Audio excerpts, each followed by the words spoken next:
આપણી જીભે અને આપણા કાને કેટલું નુકસાન કર્યું છે આપણને. આપણી જીભે આપણે બોલી ગયા, પણ પછી અભિમાન હોય એટલે આપણે બોલવામાંથી મારા શબ્દો પાછા ખેંચું એમ બોલી ન શકીએ. અંદર વેદના તો હોય કે ભાઈ મારાથી આ બોલાઈ ગયું છે. એટલે આપણી જીભ અને આપણા કાન. આપણે ત્યાં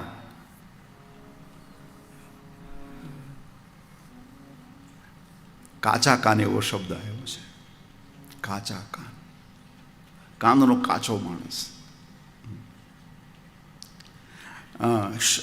કાન વ્યક્તિના વૃદ્ધ હોવા જોઈએ એવું વેદમાં લખ્યું છે. વેદોમાં કાન વ્યક્તિના વૃદ્ધ હોવા જોઈએ. વેદમાં ઇન્દ્રને વૃદ્ધશ્રવા કયો છે. સ્વસ્તિના ઇન્દ્રો વૃદ્ધશ્રવાહ સ્વસ્તિના પૂખા વિશ્વવેદા વૃદ્ધશ્રવા. હા, શબ્દનું બાળપણ હોય.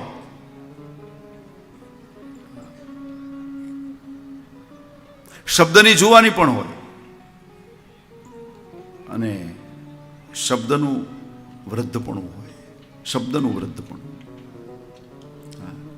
જે શબ્દો મને તમને જીવનમાં જોમ ભરી દે એને યુવાન શબ્દ કહેવામાં આવે છે.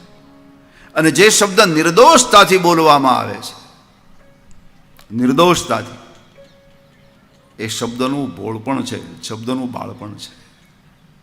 હા, અને જે શબ્દ અભ્યાસ પછી, અનુભવ પછી હિતકર રીતે બોલવામાં આવે એ શબ્દને વૃદ્ધ કહ્યું છે. શબ્દની જુવાની, શબ્દનું બાળપણ.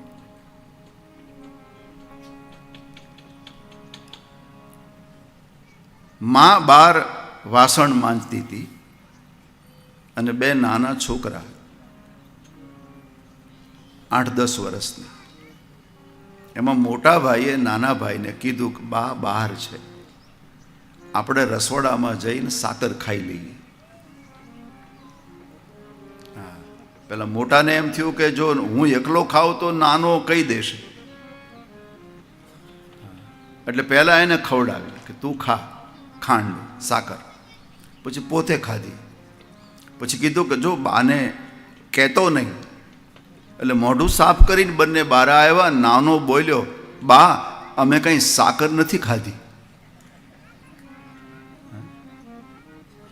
આ શબ્દનું ભોળપણ છે, આ શબ્દનું બાળપણ છે.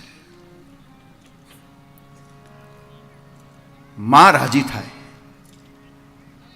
આ શબ્દો સાંભળ્યા પછી માં એને મારે નહીં, માં હસે કે મારો છોકરો કેટલો નિર્દોષતાથી બોલ્યો છે. એટલે આપણું કાન અને આપણી જીભ ઘણી વખત નુકસાન કરે છે આપણને. શંકાઓના કારણે આપણે ગમે તેમ વાણી ઉચ્ચારીએ, ગમે તેવું કોઈનું સાંભળી લઈએ. કાચો કાન, વૃદ્ધ થાવ સાંભળતી વખતે. એ કોઈ પણ અર્થમાં બોલે, આપણે એનો અર્થ આપણે બહુ પ્રૌઢતાથી કાઢવો, સમજણવાળો અર્થ કાઢવો. શાંતિ માટેના જે સાધનો છે એમાંનું એક સાધન છે. એટલે આ સંશયને હરનારો ગ્રંથ